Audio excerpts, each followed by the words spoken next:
जय जिनेन्द्र। इस वीडियो में हम कर्म की 10 अवस्थाओं का स्वरूप देख रहे हैं। कर्म की 10 अवस्थाएं होती है।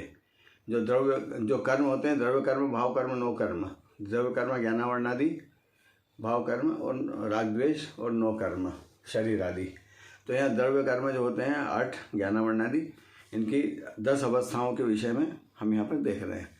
कर्म की 10 अवस्थाएं होती है: बंध, सत्व, उदय, उदीर्णा, उपशम, संक्रमण, उत्कर्षण, अपकर्षण, निधति और निकाचित। फिर से मैं बोलता हूँ नाम: बंध मतलब कर्म का बंधना, सत्व मतलब कर्म का सत्ता में पड़ा रहना, उदय कर्म का उदय में आना, उदीर्णा कर्म का उदय में आके खिर जाना, उपशम कर्म को दबाना, संक्रमण कर्म का अन्य कर्म के रूप परिवर्तित हो जाना, उत्कर्षण कर्म की स्थिति को घटा लेना, पहले उदय में आ जाए, अपकर्षण कर्म की स्थिति को बढ़ा लेना, बाद में उदय आए, निधति जिसमें कि जो है वो संक्रमण और उपशम नहीं हो सकता, उत्कर्षण अपकर्षण हो जाएगा, निकाचित जिसके अंदर की कर्म उदय में आएगा, उसका फल भोगना ही पड़ेगा, भले वो पुण्य रूप हो या पाप रूप हो। इस 10 अवस्थाओं को हम एक उदाहरण के माध्यम से समझते हैं कि जैसे हमारे यहाँ पर्युषण पर्व मनाए जाते हैं, उसमें हम किसी बाहर से अतिथि पंडित जी को बुलवाते हैं, विद्वान को, और फिर समाज के लोग सभी चाहते हैं कि वो हमारे यहाँ भोजन करें, तो सभी लोग बारी बारी से अपने घर उनको निमंत्रण देते हैं, भोजन के लिए आमंत्रित करते हैं। तो जैसे इस उदाहरण से हम समझते हैं कि कोई पंडित जी आए, उनको आपने निमंत्रित किया कि पंडित जी अष्टमी के दिन हमारे यहाँ भोजन के लिए आप आइए। अष्टमी के दिन आपने अपना नाम लिखवा दिया उनके लिस्ट में, जो भी वहाँ के कार्यकर्ता हैं। ये हो गया बंद कि अष्टमी के दिन पंडित जी आपके यहाँ आकर के भोजन करेंगे। अष्टमी आज है पंचमी, तो पंचमी, छठ, सप्तमी 3 दिन ये सत्ता में पड़ा है, ये सत्व हो गया। उदय, अब अष्टमी के दिन जब वो आएंगे तो ये उदय हो गया, और जब वो खाने की थाली पर बैठ के खाना खा लेंगे तो ये हो गया उदीर्णा। जब भोजन कर लेंगे तो उदीर्णा हो गया। ये हो गया बंध, सत्व, उदय और उदीर्णा। इसके बाद में उपशम और संक्रमण। उपशम मतलब कर्म को दबाना।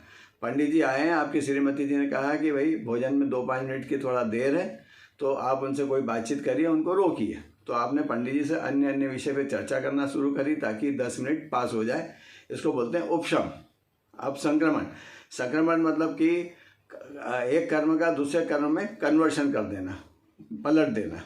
जैसे कि पुण्य कर्म को पाप कर्म में पलट देना। जैसे वेदनी कर्म में संक्रमण होता, साता वेदनी का असाता में, असाता का साता में।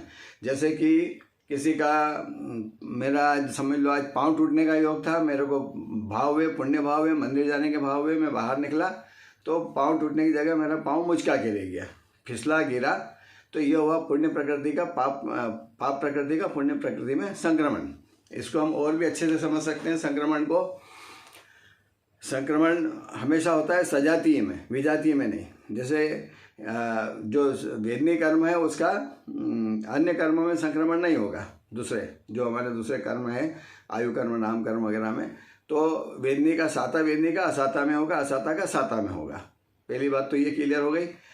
अब साता पाप प्रकृति है, साता पुण्य प्रकृति, असाता पाप प्रकृति है। मतलब पाप प्रकृति का पुण्य प्रकृति में, पुण्य प्रकृति का पाप प्रकृति में, और सजाती में होगा। सजाती से मतलब ये हुआ कि वेदनी का वेदनी में। जैसे कि पंडित जी हमारे पड़ोस में कोई शाकाहारी हैं, ब्राह्मण समाज है, कोई शाकाहारी समाज है, बढ़िया, लेकिन हमारे जैन समाज के जो नियम है वो उनको नहीं मालूम।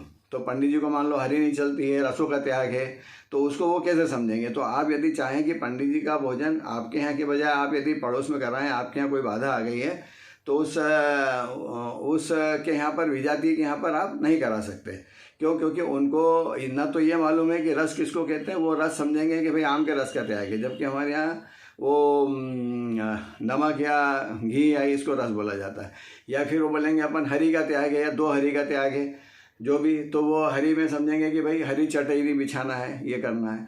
तो उसके लिए समान जाति जो हमारे कोई रिश्तेदार हैं या हमारे समाज के ही जो अन्य बंधु हैं, उसके साधर्मी के यहाँ पर हम पंडित जी को ट्रांसफ़र कर सकते हैं, ताकि उनको पूरी बात मालूम रहेगी कि अच्छा इस चीज़ का त्याग है, रस का और इसका, तो वो काम आराम से हो जाएगा। इसको बोलते हैं समान जाति में संक्रमण होना।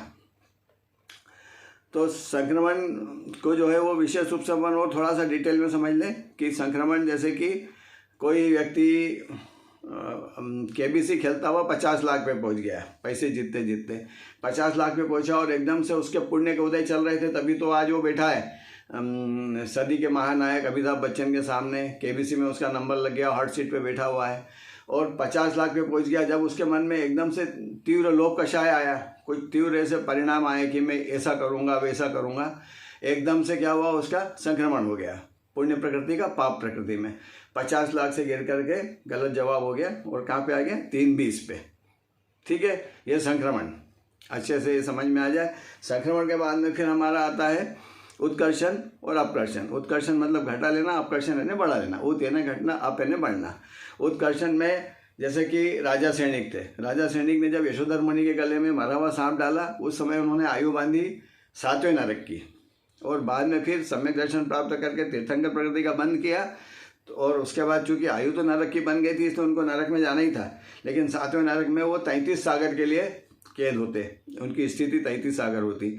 जो वो तीसरे या पहले नरक पे जहाँ भी आ गए तो अब उनकी स्थिति पहले नरक पे आ गए तो अब उनकी स्थिति अब कितनी रही, मात्र 21,000 वर्ष, है ना। तो इस प्रकार उत्कर्षण हुआ, अपकर्षण हो गया। और अपकर्षण में बढ़ा लेना, ये जो अपनी पंडित जी के पास हम गए, पंडित जी को हमने बोला पंडित जी या तो हमने अष्टमी का चेंज करा के पंचमी करा लिया उत्कर्षण, छठ करा लिया उत्कर्षण और अष्टमी का बढ़ा के नवमी 10वीं करा लिया अपकर्षण, कि हमारे यहाँ इस दिन आपको निमंत्रित है। इसके बाद में आता है निधति कर्म। निधति में क्या होता है कि निधति में अब न तो उपशम कर सकते ना आप संक्रमण कर सकते, सिर्फ उत्कर्षण और अपकर्षण कर सकते हैं, घटा बढ़ा सकते हैं, लेकिन ये दो चीज़ की फैसिलिटी अब आपकी ख़त्म हो गई। और निकाचित कर्म जो है वो तो इतने कठोर होते हैं निकाचित कर्म कि उसका फल आपको भोगना ही पड़ेगा कि नहीं हो किसी भी हालत में। मतलब ये कि अब आपको पंडित जी को भोजन कराना ही पड़ेगा। आपको जो है आप न तारीख घटा बढ़ा सकते हैं, न आगे पीछे कर सकते हैं और न कोई अन्य व्यक्ति के यहाँ करा सकते हैं। अब आपको आपके ही क्या करना पड़ेगा। इसका मतलब ये हुआ कि भगवान आदिनाथ हो, उनके ऊपर उनको जो 6 महीने आहार नहीं मिला, या फिर भगवान पारसनाथ के ऊपर संवर देव ने पत्थर बरसाए, तो भगवान भी हो तो निकाचित कर्म जो है वो किसी को छोड़ते नहीं। तो इस प्रकार हमको कर्म की 10 अवस्था का स्वरूप समझ के अपने परिणामों को संभाल के ये रखना चाहिए कि हमको इस प्रकार के कभी कर्म बंधे भी और उसका हम स्वरूप समझेंगे तो अपने अच्छे परिणामों से हम पाप प्रकृति को पुण्य प्रकृति में कन्वर्ट कर लेंगे, चेंज कर लेंगे। एक्सचेंज ऑफर हमारे पास है ये, और नहीं तो फिर हमारे जो पुण्य उदय में आए हैं वो भी पाप में कब परिवर्तित हो जाएंगे पता नहीं चलेगा। इसलिए हमको हमेशा सतर्क रहें, सावधान रहें। धन्यवाद। जय जिनेंद्र।